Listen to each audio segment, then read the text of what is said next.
waggaa 34tti durbummaadhaan hin heerume.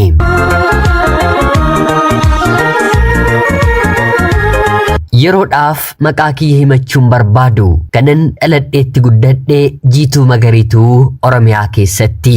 Barnoota kiyyallee kutaa hanga 10tti mannamaatti baradheen sanaan booddees carraa haga dippiloomaatti baradhee xumuruu argadheera. Haa ta'uutii garuu barachuun akka nama hedduuf salphaa ture anaa fi jireenya kootiif salphaan turre. Namni tokko immoo bara jireenya isaatti waanuma dhorkame jaallata waan na ta'eef ani ijoollummaa kootii kaasee akka ani hin baranneef dhorkamaa waan hin tureef jaalallin barnootaaf qabu addadha. Dhaladheen jalqaba irratti kan na jibbe orma otoo hin taane haadha kiyya na deessedha.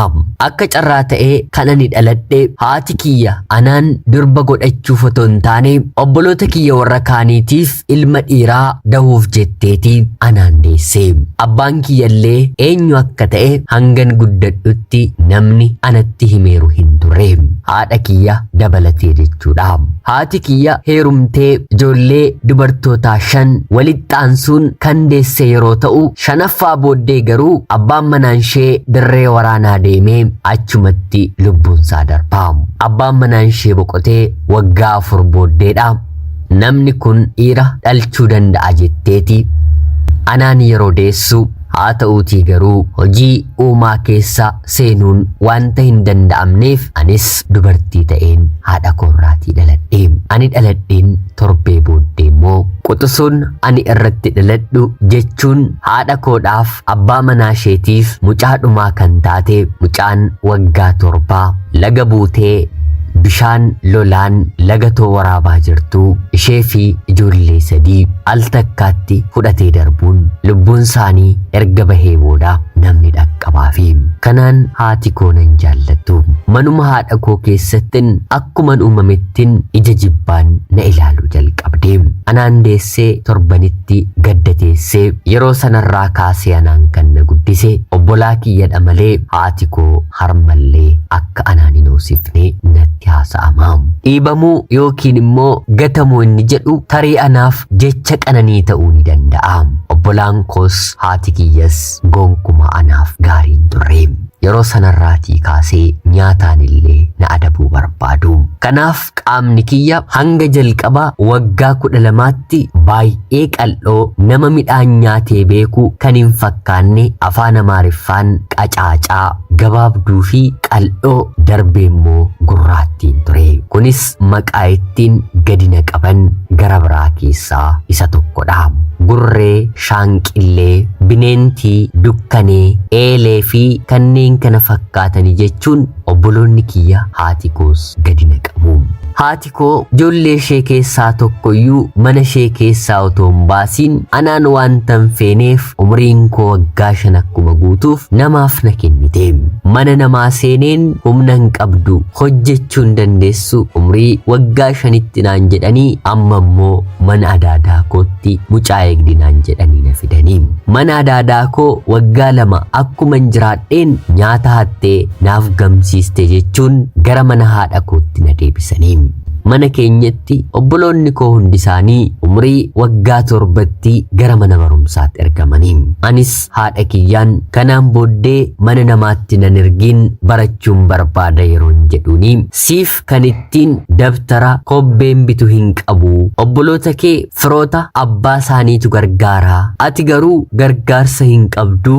Otuma ofiif bitattee barachuu dandeessa ta'ellee mana kana kan si jiraachisu hin jiru. Deemi bakka barbaadde jiraadhu naan jettee haati koo umurii waggaa 7ttidha manaatii na baaste. Hanga umuriin koo waggaa 12 guututti manoota adaadolii fi eessumoolii koo mana tokko gara biraa mana biraatii gara tokko otoo hin jedhu barnootaan illee kutaa tokko otoo hin galiin waggaa 12 guute. Manni hundinuu firoottan koo hundi isaaniiyyuu anaaf tokko turanii. Haati kiyya wanta anaan hin jaallanneef ta'e hin beeku, isaanis jaalala naaf hin qabanii. Obboloonni koo warri kaan babbareedoo bifallee kan qabanidha. Haa ta'uutii garuu isaanumtillee garaa naaf hin laafanii. Akkan ani yoon isaan waliin jiraadhe garaa isaanii irraatii hir'isu uffata isaanii uffadheen qullaa isaan buusutti of ilaalu malee ija obbolummaatiin takkaanan ilaalanii. Inumaa guyyaatti lafaa ka'anii dhufanii na reebani afaaniif funyaaniin dhiiga narraa dhangalaasanii na mucciranillee ni qabu. Manni adaadolii fi eessumoolii koollee adabbii nyaataan alatti reebbiti ajaa'ibaa fi abaarsa gurguddaallee ni qabaam. Obboleettii kee kan nyaatteen jedhamaam. Anaafiyyuu jechi kun natti hin tolu. Mee yaa obboloota koo dhaladheen torbee tokkotti obboleettii kiyya beekeen akkamittiin hin nyaadha? Obboleettii kee kan nyaatteen jedhamee. Yeroo umuriin koo waggaa 12 ta'u hundi obboloota koo heerumanii isheen xumuraa yookiin immoo jechuun arfaffaa irratti kan heerumte yoon heerume mana koottiin si fudhanaan jettee waadaa naaf galtee akkuma heerumteen baadiyyaadha mana isheen deemee. Haa ta'uutii garuu amma yoomin siin jedhe ammas hin barbaadu. Otoo sittin halkanaa'iin deebi'iitii galinaan jetti.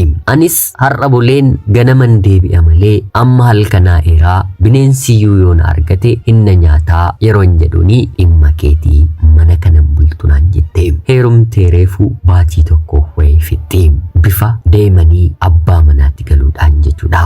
Maarreegaa mana isheetii wanta na baasteef balbala yookiin immoo dallaa balbala isheerra dhaabbadheen boo'aa.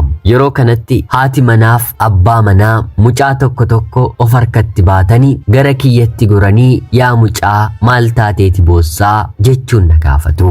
Anis obboleettiin koo mana akkana ariitee fi ishee bira jiraachuu dhufee jennaan akkana didde akka gara magaalaa gara firoottan koottiin sa'aatii kanan deebi'u na taasiste. Ani immoo nan sodaadhaa jedheen deebiseef. Yeroo kanatti isaanis kottu har'a nu waliin galiitii nu waliin bulii boru ganama nutuu si gaggeessina naan jedhanii na fudhatanii gara mana isaaniitti galanii. Haadha manaaf abbaa manaan jedhe malee namoonni kun anaaf ergamoota rabbii turanii. Maarree mana isaaniitti akkuman galeen nyaatan nyaadheen beekne uffata halkanii uffadheen beekne naaf kennanii sireellee ofiin naaf afanii kunoo bakka kana ciisiitii yoo barbaadde rafi yoo barbaadde immoo nu waliin haasa'inaan jedhanii. Waa'ee koos bakka nani ciisetti na gaggaafatanii. Seenaan koo isaan gaddisiisee. Yeroo kana haati manaan kunoo ani ijoollee 2 guddisuun hojii na dhaabsisuuf jira mitiree maaliif mucaa kana mana keenyatti hin guddisnu hin barsiisnu jettee abbaa manaa ishee gaafatti. Yeroo kana abbaan manaanis otoo si guddisne fedhii ni qabdaayi tasgabbooftee amala godhattee ni barattaayi jedhee yeroo na gaafatu isin na barsiisaa malee wanta barbaaddan isiniif hojjedheen wanta barbaaddan isiniif godheen isin waliin nan jiraadhaa jedheen deebiseefi. Haadharra obboleettiirra firarra ormatu garaa gaddu anaatiif godhatee. Yeroo sanarraatii kaasee yeroon galmee barnootaarree darbeera abbaan manaan deemee na galmeessee dabtaraa fi yuunifoormii naaf bitee barachuun jalqabee. Naannoo yookiin immoo ganda sana barnoonni illee hanga kutaa 4tti malee yeroo sanan turre. Haati manaaf abbaa manaan kun barsiisotadha. Inni daarikteera mana barumsaadha. Waggaa 4 isaanuma biratti baradheen kutaa 4 akkuman xumureen kutaa 2 yookiin immoo hanga kutaa 6tti achumatti barnoonni dabalama. Galgala keessa gara mana barnootaatti imalus haa ta'uutii garuu deemsi kiyya gaarii naaf ta'a ture. Anaa fi maatii kana gidduutti obbolummaan ala walitti bu'insi takkaan illee nu gidduutti uumamee beeku. Ani barnootuma kana barachuun barbaada. Yeroo isaa eeggatee rabbi karaa barnootaas naaf banee dabalataan mana kanatti waa'ee amantii akkan beeku macaafa qulqulluu akkan dubbisu akkan kadhadhu jilgeenfadheen gara rabbiitti akkan boo'u kennaa addaas nan argadhe. Kanaa ol biyya lafaa kanarraatii kan argatan homtuun jiru mitire hanga kutaa 6tti baradhe. Kan nama ajaa'ibu kutaa 6 akkuman xumureen maatiin ani waliin jiraadhu kun gara magaalaatti jijjiiramanii bakka haati kiyya obbolaan koollee heerumanii jiranii jechuudha. Yeroo kana ture abbaan koollee eenyu akka ta'e maatii kiyya otoo hin taane namni inni kan natti hime. Abbummaa isaa barbaadeen guyyaa tokko bira deemnaan wantan si gargaaru hin qabu, waa'ee kee ijoolleen koo haati manaan koo beekanii jennaan gaa'elli kiyya rakkoo keessa deema.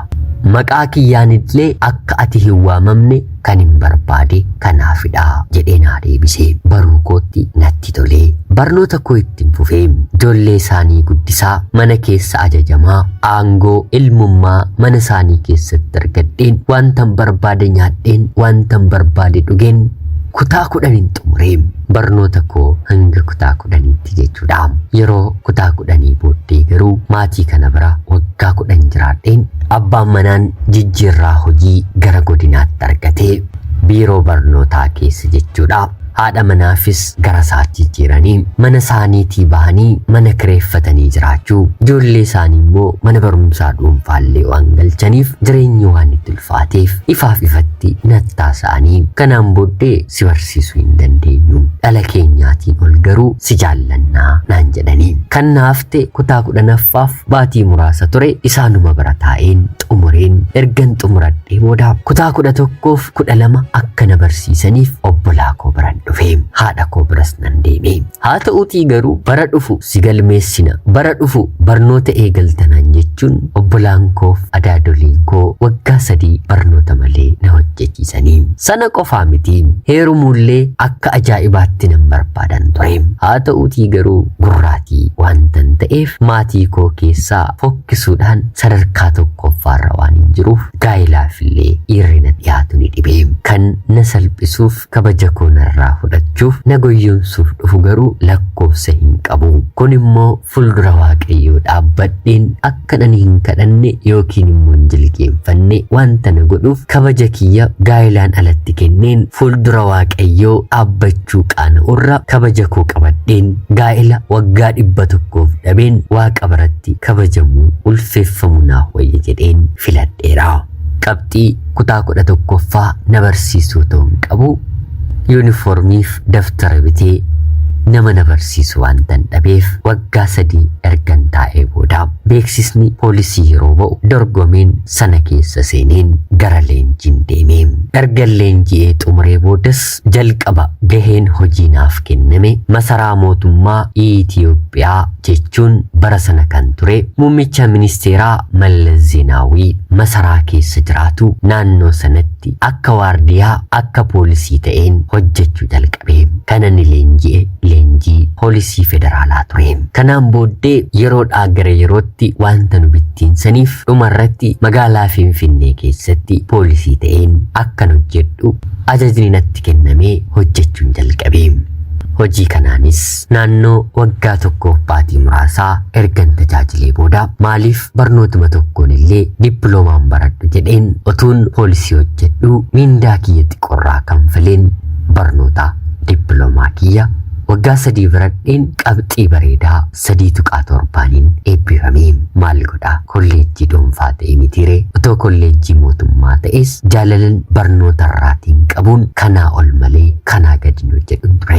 Bakka nani hojjedhutti illee dandeettii barnoota koo yeroon galchuu sadarkaan guddinaa naaf kennamee mindaan xiqqoollee naaf dabalamee hojjechuu kiyyatiin fufee. Sanaan booddee walii galaan poolisii ta'een erga leenji'ee booda jechuudha waggaa 6 amanamummaadhaan ergan tajaajilee booda ta'iin tokko jireenya koo keessatti na mudata. Kunis maali jettanii na gaafachuun keessan hin oolu mitiire. Guyyaa guutuu hojjechaa ooleen itti gaafatamummaa kiyya baheen uffata dambii yookiin immoo yuunifoormii kiyya ofirraa baaseen achuma biiroo koo kaa'een gara manaatti imala koon taasisa. Bakka hojii kootii gara manaa galuuf taaksii 2 barbaachisa. Lamaan iyyuu yaabbadheen poolisii waan nan ta'eef bakki nani kireeffadhee galu manni sadarkaan isaa xiqqoo ta'e gatii kiraa guddaa nama hin kanfalchiisne mana xiqqoo tokko keessadha. Daandiiraas baay'ee maqxuudha. Gara daqiiqaa 15 miillaan hin deema. Kana gidduutti ture wanti haaraan kan natti uumame. Xiqqoo naannoo sa'aatii tokkoof roobiis ni ta'a. Naannoo gara manaatti yeroon dhiyaadhu ijoolleen dargaggoonni naannoo walitti qabamanii harka qabatanii ni iyyu. Namni ta'e qullaa qulqulluusaa paantiin illee irraa baafatu kaafamee gidduu isaanii ciisaa. Maali kuni jedheen anis gara sanatti dafee fiigeen yeroon ilaalu arrabni keessaa ba'ee sochii xiqqoo miilaa fi harka qofaatu argisiisa. Yeroo sanatti namoota moobaayila qabaniitiin dafaa suuraa kaasaa viidiyoo waraabaa jedheen gariin moobaayilii isaanii akka ibsan gariin immoo bor akka ani hin gaafatamneef ragaa viidiyoo qabadheen hojiin kiyya kan akkan godhuuf eeyyamuu baatus maaloo naaf qabaafuudha. Fira kiyyadha hospitaala naa geessina jedheen naman beekne hanganni du'utti itti naanna'anii eegaa jiran. Albeedhaan illee bakka hedduu waraanamee dhiigni isaa lafarra dhangala'u gara daandiitti baasnee konkolaataa deemaa jiru tokko dhaabsiseen maaloo hanga kilinika fuuldura kanaatti naaf fuudhi jedheen namoota sana keessaas dargaggoonni lama na waliin seenanii nama qullaa qulqulluu jiru kana qabadheen kilinikaan seenee akkuma kilinika geenyettis nama du'uuf ga'edha gara kilinika xiqqaa kanaatti fiddu'ii dafaa hospitaala as dhiyoo jiru as keessaa jechuun otuu konkolaataarraan bu'iin akka dafnee deemnu nu godhanii arrabni nama kanaa keessaa ba'eera jechuun daqiiqaa muraasa booddee lubbuunsaa bahuu ni danda'a. Rabbumatu lubbuun kee amma hin baatu waan jedheef malee lubbuunsaa battalumatti bahuu ni dandeessi. Bakka hedduu waraanameera dhiiga hedduutu dhangala'aa jira. Arrabni isaas gadi baheera. Waraqaa eenyummaas ta'e ragaa nama kanaa kan himu waan tokkoyyuu bira hin jiru. Hojii kiyyaan ala itti seeneen nama kana gara hospitaalaatti fudhannee. Hospitaala akkuma gaheenis kutaa emerjensii seenee yaalli tokko gaggeeffamee fi arraba isaallee itti deebisuuf nuyiin maal keedha jedhanii battala wanta sana nuuf raawwachuu waan hin dandeenyeef ani abbaa manaa koodha jedheen ragaa abbaa manaa otoo hin qabaatiin mallatteesseen arraba isaa battaluma deebisanii fi sa'aatii kana gidduutti lubbuun isaa ni bahaa ture. Sobeen abbaa manaa koodha jedheen lubbuu isaa yoon olche wayyure rabbi na gargaaree wantan nama tokko irratti illee dubbadhee hin beekne nama hin beekne du'aaf jireenya gidduu jiru kanatti dubbadheen lubbuu isaa olchanii onneen isaa battaluma seeraan rukuchuu jalqabdee dhiiga dhangala'ee deebisanii. Haa ta'uutii garuu mormarrallee jarreen waraananii kun waraananii waan turaniitiif nyaata nyaatu dhugaatiin fudhatu ilaalanii nyaatas dhugaatiis ittiin kenninaa jedhamne gulukoosiidhaan torbee tokko mana yaalaa keessa ture. Akka tasaa ta'ee miindaa kiyya yeroo dhiyaatti fudhadheera. Miindaan koo guyya 3 ol mana yaalaa sana keessa isan tursiisne. Hiriyoota koo waliin hojjedhuun maaloo abbaan manaan koo miidhamee dhufee hospitaala galeera. Maallaqa hin qabu walitti naaf buusaa namarraas naaf liqeeffadha. Haalan taanirran jira jedheen istaafota koo waliin hojjennuun gaafadhe. Poolisoonni rakkina walii keenyaa waan beeknuuf karaa walitti jabaannu. Ishuma xiqqoo argannu kanarraati waliif qonnee waliin jiraannaa. Rakkina hedduus dhuunfaatiinis waliinis dabarsineera. Hedduun keessumaa immoo gaa'ela kan dhaabbatan otoo liqeeffatiin namarraa maallaqa otoo hin fudhatiin ji'aa gara ji'aatti gahuu hin dandeenyu. Sanaan naaf liqeeffatanii nama hin beekne kana abbaa manaa koodha jedheen hospitaala ciibsee namni biraan ana biraan turre hin dubbatu hin socho'u onnee isaa qofatu huddaamu. Torbee booddee tarii lubbuumsaallee yoo darbeef jedheen waajjira keenyatti beeksiseen ragaa viidiyoo fi suuraawwan kakka'anillee kenneen tarii lubbuun nama kana rakkoorra yoo bu'e itti gaafatamtan jedhame. Sababiin isaa immoo wanti kun itiksii yookiin immoo haala hojii keenyaan alatiin hojjechaa jira. Abbaa manaa koos akka hin taane booddee irratti isaanitti hime. Haa ta'uutii garuu namoonni naannoo koo jiran istaafonni poolisoonni na gargaaranii naannoo baatii tokko maqaa isaa otoo hin beekiin sagalee isaa otoo hin beekiin eenyu akka ta'e otoo hin beekiin nama kana wal'aanee hojii kiyyaafis abbaa manaa isheetu dhukkubsateera jedhanii foormii guutanii eeyyama waggaa naaf kennanii anis haa ta'u jedheen fudhee anumattuu al takka gaaffii natti ta'a. Namni kun eenyu waan ta'eef gatiin kanfalaa fi jedheen of gaafadha. Haa ta'uutii garuu hojii tajaajila wangeelaa hojjechaa kan jirutti malee waa biraa akka hin taane tarii lubbuun nama kanaa yoo hafe bor waaqa biratti gatii akka hin argadhutti jabaadheen meeshaa mana koo keessaallee kan hin qabu baasee gurgureen nama kana wal'aanuu ittiin fufee isiniin deebisa jedheen hiriyoota koorraa maallaqa liqeeffadha. Miindaa koo guutuullee nama narraa fudheeru nan qaba. Baatii tokko booddee garuu arrabni isaa socho'uu jalqabee. naannoo qoonqoo isaarratti opereeshinii haa ta'u jedhamee maallaqa guddaallee nagaafatanii turanii. Haa ta'utii garuu maallaqa isaan nagaafatan kanfaluu kennuu waan hin dandeenyeef haa'e dhiisaa jedheen isaan dhiisiteera. Akkam abbaa manaa keetti garaa jabaatteeti dhiisaa jettaa, namni kuni boru dubbachuu nyaachuu fi dhuguu hin danda'u, hiddarra waraaname yeroo naan jedhan hanga humna koo gochaan jira, hanga humna kootiin ol immoo waaqayyo nan qoru jedheen deebiseefi. Kanaan ala garuu naman ani hin beekne kanaatiif jilgeenfadheen halkaniif guyyaa boo'een kadhachaa ture. Yaa waaqayyo, namarraas maallaqa hanga kanaa liqeeffadheera, mindaan koollee naaf deebisuu hin danda'u.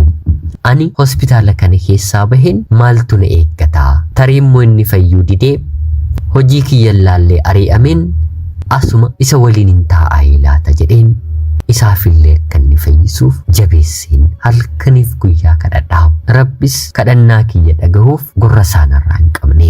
Baatii tokko booddee arrabni isaa socho'uu, bakkeewwan inni waraanamillee faffayyaa dhufuu jalqabanii, madaan dhiigni goggogaa dhufanii, dhumarratti naannoo baatii tokko torbee lama booda maqaa kiyya waame. Itti sun ati eenyudha naan jedhee. Edaa ati ni dhageessa turteeyyii hamma kana yeroo si waliin taanu yeroon jedhuni eeyyeen nan dhagahaa nan dubbadhasi, haa ta'utii garuu wanta ani dubbadhu anaan hin dhageessanii jedhee ija cufateellee haasa'aa akka ture namni kun natti himaam. Ati eenyu? Maatiin kee eessa jiru? jedhee yeroon gaafadhu guyyaaman akkana ta'e kanan biyyaan baatii dhufe. Hiriyoota kootti bilbileen maallaqan qabadhee dhufe gabaa gurraachaan jijjiirradhee akkuman baheen hiriyoonni koo biyyaan baa jiran bakka isaanatti manii maallaqa peestaaliidhaan qabadheen konkolaataa keessa akkan seeneen daandii Finfinnee waan ta'an hin beekneef waa'ee kiyya konkolaachisaatti yeroon himu haasoo keessa bakka ani hin beekneen na fudhatee deeme. Sanaan booddee konkolaataa dhaabee balballi konkolaataa karaa lamaan banamee dargaggoonni lama gidduutti na galchanii albee natti argisiisanii qofan beeka. Sanaan booddee waan hin ta'eeru hin beeku. Haa ta'uutii garuu hospitaala keessatti of bareen gorri koo banamee ijji koos arguu jalqabee of keessattis haasa'uu eegalee jennaan arrabni koollee akka inni cufaa ta'e kan hin bare ija keessas ilaalaa yeroon sitti dubbadhu na dhaga'uu diduu keetiini. Ati eenyu? Akkamitti eessatti na argite jedhee na gaafate. Yeroo kanattani eenyu akkan ta'ee fi haalan ittiin hospitaala kana fidan isatti hime. Biyya alaa ture, maatii isaaf waa tokko tokko bitee deemuuf maallaqa akkuma jijjiirrateen karaa hiriyoota isaa biyya hambaa jiranii namoota maallaqa gabaa gurraachaan jijjiiraniin rakkoo isa mudatedha. Hospitaala kana keessatti baatii lama fixe. Baatii lama booddee waa'ee eenyummaasaa yeroo manaajimentii hospitaala sanaa amansiisu kanfaltiillee ani kanfaluu waan hin dadhabeef mallatteessee amanamummaatiin isiniif hin kanfala jedhee gara mana kootti nama kana fudhee galee. Yeroo mana galu baga abbaan manaan kee siif fayyinaan jechuun warreen kireeffadhee naannoo sana jiran hundumtuu dhufanii na gaafatanii. Abbaa manaa innis dura dhagaa waan tureef badaa ammas kana isatti hin ulfaanne. Akka qoosaatis kana sababa godheen bakka ciisu akkan isa kaasisee fi hospitaalatti arrabni isaa bahee jennaan akka inni dafee deebi'uuf akkan mallatteesse hundumaatti meera. Innis rabbitu ergamaa godhee lubbuu koo akkaatii oolchituuf na gargaare jechuun waan hundaan na galateeffate. Baatii lama booddee mindaan qabuun baatii tokko wantan ani nyaadhee nyaatee wantan ani dhugee yeroon hojii deemu waan mana keessaa hojjetee na waliin jiraate. Bilbilli kiyya ishee Koongoo tuqaa xiqqoodha. Namoonni liqeerraa fudhe guyyaa guyyaatiin natti bilbilu. Innis inuma na dhagaha. Hiriyoota koo waan nan tureef maaloo naaf obsaa mindaa koo isa dhufurraatii kaaseen dabareedhaan isiniif kanfaluu yaalaa jedheen deebisaaf hin ture. Turtii baatii tokko erga na waliin ture booda nan deema naan jedhe. Yeroo kanattani eessa deemta yeroon jedhuun ragaan koo waraqaan koo hundumtuu wanta narra hin jirreef atis anis amma maallaqa homaayyuu waan of harkaa hin qabneef deemeen hojii hojjedheen liqii keessiif hin kanfalaa jedheen taasise. Kan nama ajaa'ibu bilbila nama tokkollee waan hin qabneef baay'ee rakkate. Takka takka bilbila sammuutti qabachuun barbaachisaa akka ta'e namni kun na hubachiise.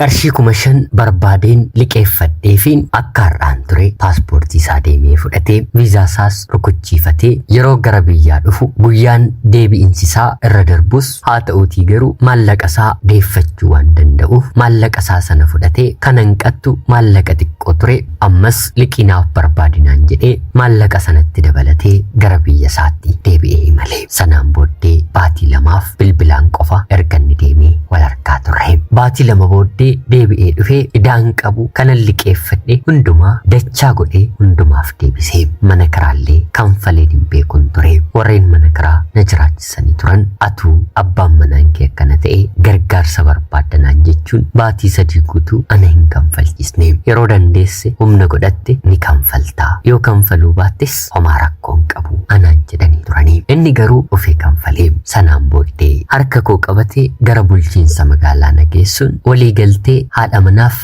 abbaa manummaa seera qabeessaa akka nani mallatteessu na gaafata. Yeroo kana ani maal jechaa jirtan jedheeni. Jecha jaalalaa takkaafuu walitti hin dubbanne haa ta'uutii garuu bakka garaa garaatti abbaa manaa godha jedheen mallatteessaa ture. Maali sobadhamoo jedhe na gaafate. Anis gonkumaa kanan godhun jedheeni. Yeroo kana inni bar lubbuu kiyya kanan bisesidha. Ani jaalalaan jireenya gara biraanan qaba. Haa ta'uutii garuu kanan maluuf nama sanaaf otoo hin taane si'iifidha. Poolisiis taate jireenya hin taanes dabarsite anis waliin jiraachuun barbaada. Eeyyama kee immoo sirraan fedhu jireenya kee argeera. Baatii 3 guutuu si waliin jiraadheen haasoo jaalalaa nama waliin haasofteettu hin qabdu. Kana jechuun jireenya kee keessa namni hin jiru. Amma immoo rabbi anaatiin fideera. Guyyaa kana nan qaanessin deebi'iitii naaf mallatteessi. Hojii gara biraan qaba. Dhimma dafee xumureen gara biyyaatti deebi'uun qaba naan jedhe. Yeroo dhufe sana maatiin isaa filanii fi dubartii ilaallachuu dhufellee ni qaba ture. Sunis fashalaa'ee anis deemeen nan mallatteesseefi sanaan booddee paaspoortiin baafadhe deebi'ee imale baatii 6 keessatti wanti hundumtu xumuramee biyya ofiif jiraatutti anaan haadha manaa sana godhatee mana amantaatiin waggaa 34tti namaan otoo hin taane waaqaan eeggadheen namoonni na waliin hojjetan fixatteetti yoona muka jetti yoona abbaa manaa meeqatti heerumtee hiikteetti waa malee umrii kanatti qofaan jiraattu otoo naan jedhanii kabaja kiyya waliin waggaa 34tti heerumee. Kun raajiidha mitiire? Eeyyeen raajiidha. Kana abbaan manaan kolleen amanneen haa ta'uutii garuu uumamni akka amannu ni dirqisiisti. Jibbamuun koo dhiiraanis dubaraanis haadhaanis abbaanis dhiibamuun koo edaa waggaa 34tti kabaja koo waliin gaa'ela akkan dhaabadhuufi hariiroon umrii waggaa 12tti waaqayyo waliin hin eegale akka addaan na jalaan cinneefi gaa'ela koo keessatti samma ijoollee 2 horadheera. Waggaatiin walirratti dahee. Yaaduma nan heerumaayyuu sammuu koo keessaan qabu. Sababiinsaa sa'aatii nan ittiin heerumaaf barbaadetti dhiirri sin fuudha jedhee galagalee na ilaaleeru tokkollee hin turre. Kun hundummoo gurraattii fi fokkistuu ija namaa fuula namaa duratti madaallii dubartiin qabne waan hin ta'eefi. Haa ta'uutii garuu egeree namaa kan bareechu waaqayyodha. Haadha malee abbaa malee obbolaa malee mana namaa keessatti kunuunsee na guddisee bakka firri anaan hin barbaannetti orma firanaa godhee kun har'as ulfinarraa gara ulfinaatti na ceesisee jireenya dinqii sodaa waaqayyoo jalatti na jiraachisaa jira. Waaqayyo gooftaadhaaf galata naaf dhiyeessa. Kanaan ol wanta nani jedhu hin qabu. Ana obboleettii keessan Beeljeem irraatii ulfaadhaa nagayaatti galatoomaa. Yoyyaa shama akkam jirtu kabajamtootaa fardootaa qophii keenya nagaaf jaalalli tokkummaan bakka jirtan hundaatti hunda keessaniif yaa ta'u jechaa guyyaa irraallee seenaa ajaa'ibaa obboleettiin keenya tokko nuuf qoddeessiniif dubbiseen hin kaa'u. Akka isinirraa barattaniif hubannaa cimaa ta'e tokkorraa argattan homaa shakkii tokkollee hin qabu. Obboleettii keenya seenaa kee kana nuuf qooduu keetiif guddaa galatoomiseen jechaa kabajamtootaa fardoottonni qophii keenya seenaa ishee dhaggeeffattan yaada keessan komentii jalatti barreessaa fi jechaa qophiin sa'aatii kanaaf guyyaa irraaf isiniif qabaddeen dhiyaaddellee kanuma fakkaatti.